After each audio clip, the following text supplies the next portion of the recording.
I think rationally, again, we know the merits and advantages that it will grant the student athletes. No? However, yun na nga, when you make a decision kasi, it's not for sport or for division. It's for the whole sporting program of all events. No? So may implications ka, so hindi siya basta-basta. So we had to politely decline, at least for this season, na hindi namin na pagbibigyan yung request. Request naman, yung request na pagbibigyan na magpa-draft yung players in the midst, or actually even before the basketball season begins, no? Medyo marami sa implication eh. And even to our most recent rulings, di ba? Siyempre ma-apektuhan yan. So kailangan careful study with all the implications, not only for basketball, but for all sporting events in the future, saka pati yung most recent one, kailangan consistent siya in all our regulations. So, they understood naman, si Comway understood naman ng position, nagbiroan na lang kami. So, no player will be allowed to get drafted in the middle. No, it's not allowing, no.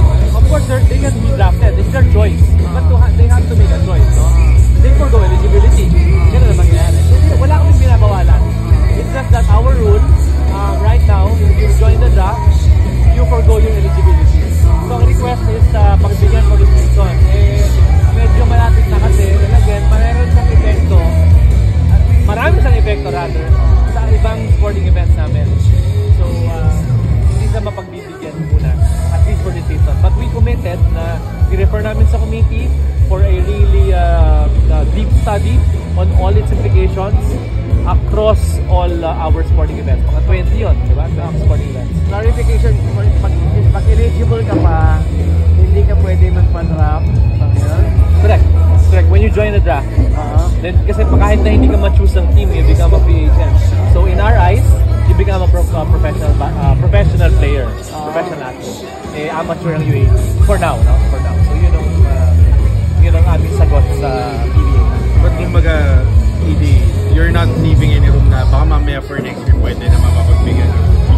Again, that's another matter. So yun yung ending namin, no? Na it has been referred to the committee to propose any changes, if any. And kung meron man, it will be for season 89. And retroactive na siyang mangyayari if those changes happen. But to be, ano pa yan, in future, not this draft. Hindi sige, napag-usapan na rin. Ang sige, si Tom Willie. I don't think it's really Commissioner Willie's concern. Maybe probably the SVP. However, kasi yung SVP, it's only one sport also, basketball. Sige, it's multi-sport. And I think SVP, before pa to, they also understand that they have to support also the schedules of our local leagues. Kasi pag pinatay mo naman din yan, mawawalan sila ng full from where to draw from. So no commitments yet, pinag-aaralan mabuti. So hindi ka bubuti. So magiging discretion ng mga kada team kung magpapayaran sila? If ever, yes. For now. But again, ang maganda dito, Eric is a very good friend.